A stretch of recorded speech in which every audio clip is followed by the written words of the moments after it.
1 heure de vol depuis Cayenne, au-dessus de la forêt amazonienne, pour rejoindre la région de Polisnar, dans l'ouest de la Guyane. Le camp Citron, la base vie de la compagnie Montagne d'Or du consortium russo-canadien Nordgold Columbus. Ces baraques représentent aujourd'hui les bases de ce que sera peut-être le plus grand projet de mine d'or jamais exploité sur le territoire français. On a fini la phase d'exploration proprement dite, qui a permis de définir une ressource de 85 tonnes d'or. Cette réserve nous permet maintenant d'envisager le développement du projet. Pour déterminer la richesse du sol guyanais, les géologues ont accumulé des milliers de prélèvements, de quoi affirmer que le site est riche en or.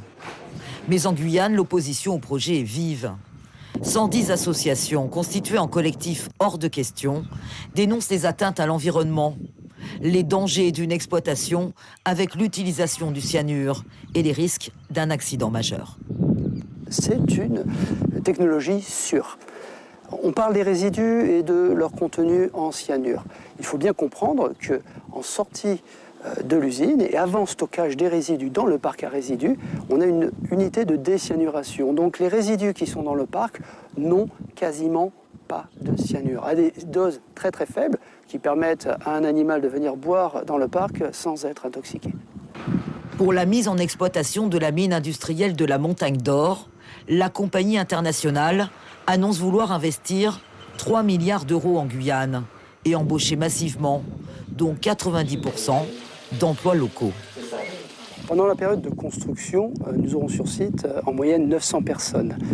Pendant la période d'exploitation, qui s'étendra sur au minimum 12 années, nous aurons 750 personnes qui seront employées par la société, dont une grande partie résideront sur site. Nous aurons pour cela une base vie de 486 lits et nous servirons 1500 repas par jour. Donc cela va sans dire que ce projet va avoir des retombées sur l'ensemble du territoire. C'est ici, au pied de la Montagne d'Or, que doit être creusée une immense fosse de 400 mètres de profondeur, 5 à 800 mètres de large et 2,5 km de longueur. Un puits de carbone au cœur de l'Amazonie pour le collectif des opposants à la mine. La compagnie se défend, image à l'appui, nous montrant cette partie de la forêt déjà déboisée et mise à nu par les orpailleurs illégaux. Le projet du consortium russo-canadien devra encore passer plusieurs étapes avant de devenir concret. La prochaine, le débat public de mars à juin 2018.